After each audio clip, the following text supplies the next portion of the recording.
Let's pray.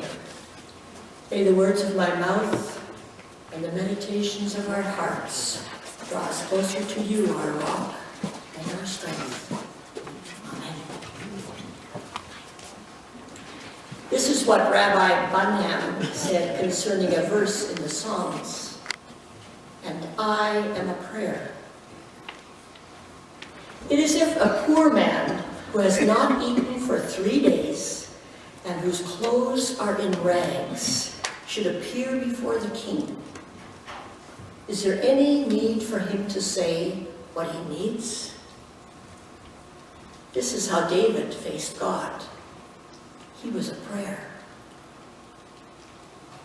The opening verse of our gospel lesson today begins, Jesus took Peter and John and James and went up the mountain to pray. And while he was praying, the appearance of his face changed and his clothes became dazzling white. Jesus was prayer. He did not have to tell God what he needed. God already knew his concerns. Jesus was aware that his challenge of the hierarchy of the temple system and the new way of showing God's love to all people would lead to his death. He knew that God had chosen him, called him, anointed him, touched his heart and his lips for this ministry. God had also helped him choose the ones who would be left behind to carry on this work. It should be no surprise that he took Peter, John, and James up the mountain with him to pray. Even though he had tried to tell them a number of times that this was a costly ministry, they didn't seem to understand. They soon would be tested as well, challenged to carry on the ministry of love, despite the cost. As a young person, I always wondered how the 3 disciples knew that it was Moses and Elijah, for they had lived about 600 years before Jesus. It takes a while to get the connection. They too had a mountaintop experience of coming before God in the challenges of their times. And they were a prayer as they spoke to God. They too had been changed and radiant in their assurance that this is what God had called them to do. This reminds me of a time when I was a minister in Kitimat. The mother of the village, the hereditary chief's mother, whom I had spent time with and come to know, was in the hospital close to death. She was 98 and had lived through much and seeing a lot of change in the world. From traveling in dugout canoes, young people being taken as slaves by another tribe, most of the village dying from the flu epidemic, some of her children attending the residential school, to the village having electricity, running water, and her son, who was one of the top fishermen in a power-operated sailboat. A lot of change. All the family gathered around her bed in prayer that she would have a safe journey across the river, as they said, to be carried home to God. We had expressed our hope in our prayers and sat quietly with her. All of a sudden, she lifted her arms as if to be carried by someone and said, "Arnold, you're here too," and sighed her last breath. Arnold, I learned later, was a younger brother who had died many years ago. It was an honor and a privilege to be there with the family as part of that prayer. And like the disciples, I too was changed. as I saw her face, radiant and full of peace.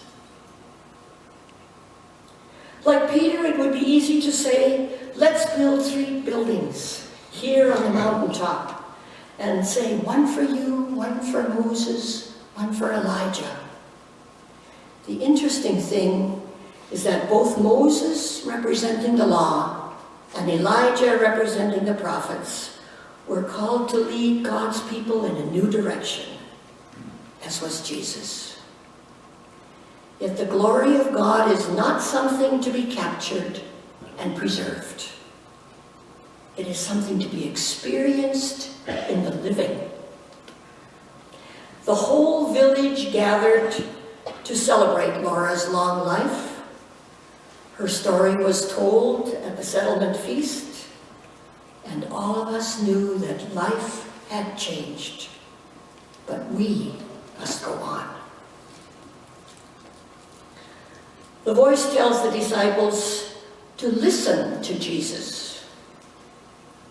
One cannot stay on the mountaintop. The clouds that had covered the 2 pillars of faith had lifted, and Jesus stood there alone and tells the disciples it's time to come back to the everyday life.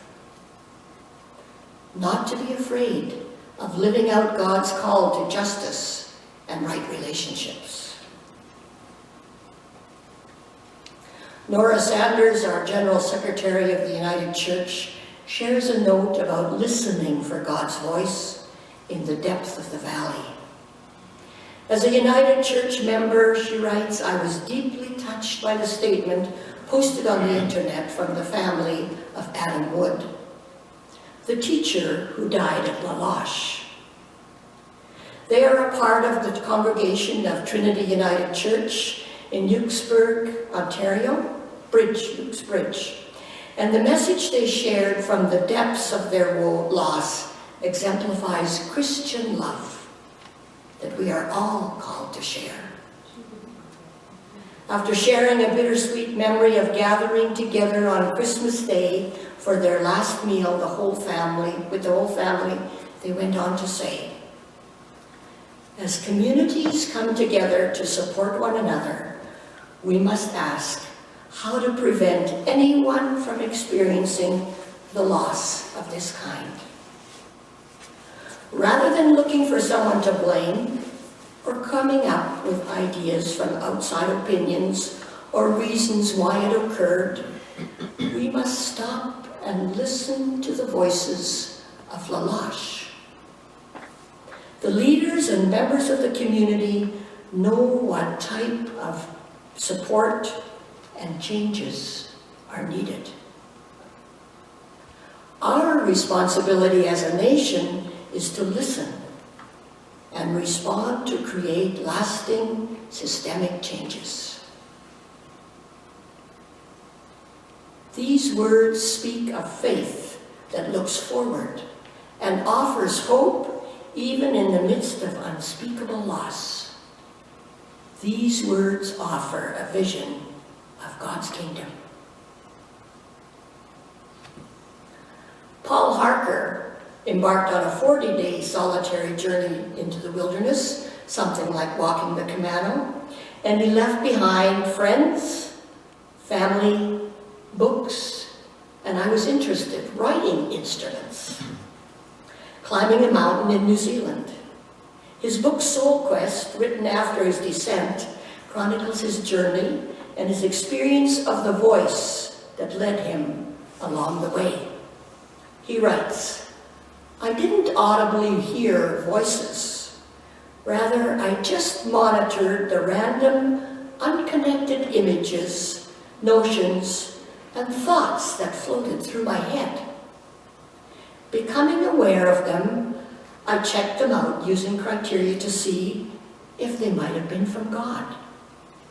Peaceful, consistent, loving, patient, uplifting, instructive, comforting, clear, kind, welcoming scrutiny, and here's an interesting one for me, seldom needing to be responded to in a hurry. As humans, we often get things wrong. So part of the exercise was to discern where the messages were coming from before acting on them. Neither did the thoughts come only when he was still. He could be walking, half asleep, deeply engrossed with something else, or even distracted. I'm sure all of you have had that experience of a thought coming from seemingly nowhere. Sometimes a picture, a phrase from a song or a poem, a conversation that seems to be lodged in your consciousness, or sometimes a deep intuitive sense that a particular course is the right one. Later back in Civilization, working on his book, he was also aware of the thoughts that appealed to his ego and would eventually make him look good in front of others, or vary depending on the information he received. These were thoughts that had to be questioned. They were not from the spiritual realm and needed to be discarded. Accusations, fear, panic, guilt, things that created anxiety and a push to do it now. It was a long way down that mountain for Jesus, Peter, James, and John, with much time to consider what life held for them. They too would experience fully life lived with much challenge and lead the people in a new direction at a high cost. The assurance that they had, that they experienced with Jesus, led them to, not from fear, to love lived out. So one more example. Sandy Rooney writes a heart-moving story. Some of the teens might be interested here. There's a teen website called Mighty Girls, and she daily posts stories of girls or women who are making a difference in the world or who are role models from the past. Their stories are a determination, courage, and dedication, as well as pain and struggle. One such young woman is Nadia Marad Bassi Tiha, 21-year-old Yazidi woman who was kidnapped by the ISIS. After seeing hundreds of men, including 6 of her brothers and stepbrothers, and many elderly women in her village murdered, Nadia and many of the other women and girls were taken to Mosul, where they were given to ISIS fighters as sex slaves. After several months, Nadia managed to escape and find her way to a refugee camp. Since then, she's been sharing her story and speaking out on an estimated amount of 3,400 girls and women still held in captive today. In December, Nadia testified before the United Nations Security Council in New York, recounting the massacre in her village in northern Iraq and her months of enslavement. It was the first Security Council session on human trafficking. Just last month, Nadia was nominated Nobel Prize winner for the Nobel Prize by Iraq. She was praised for her action on behalf of the Yazidi women and called a symbol of women's struggle against the dark forces aimed to degrade women. The interesting thing is Yazidi practice a form of religion that combines elements of Christianity and Islam, which makes them heretics in the eyes of ISIS. Thousands of Yazidi girls and women have been kidnapped, and we've heard how they're used. Her testimony into the Security Council, Nadia not only speaks on behalf of the women, but all of us worldwide, saying all who commit crimes of human trafficking and genocide must be brought before justice, so that women and children and all of us can live in peace. In Iraq, Syria, Nigeria, Somalia, and everywhere else in the world. These crimes against people of all race and creed and their freedom must be brought to an end today. Luke's message is always about today. Today is the walk for the cold, out of the cold. Today is our ministry. In both volumes, it's never spoken about yesterday or someday. We are reminded that in every age, it is ministry today that matters. As we look at our own ministry, we are called to come to a deep reality of God, what God would have us do and be in our time, in our place, in our church. We're gathered because God chose us, has anointed us, and will direct us.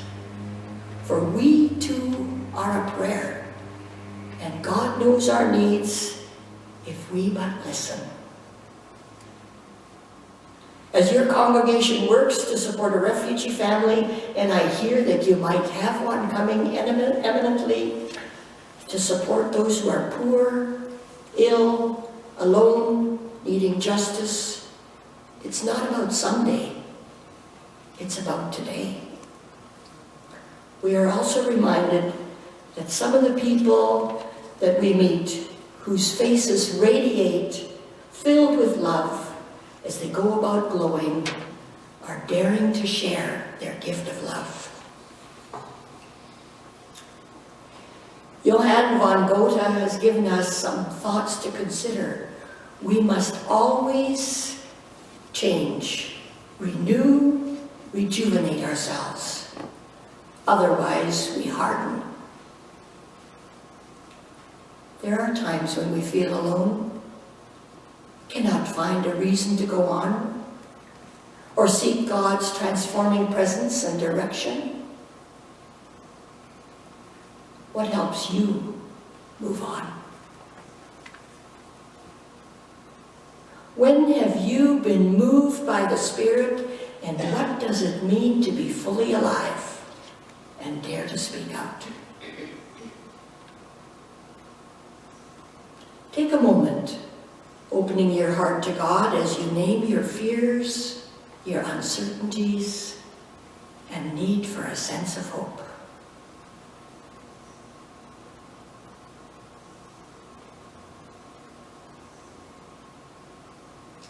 As we meet for coffee, take some time to share with someone a mountaintop experience you've had.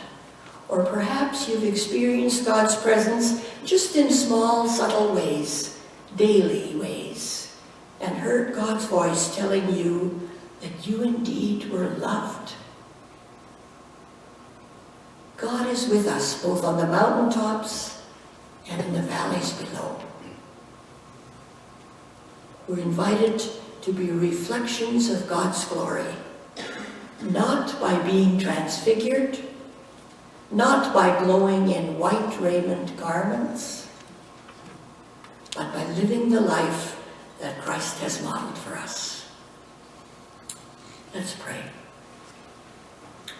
God of grace and glory, enliven us to be your people in our world, especially where there are places of injustice and hurt. Help us to be fully alive and fully present, manifesting your glory in all things. Amen.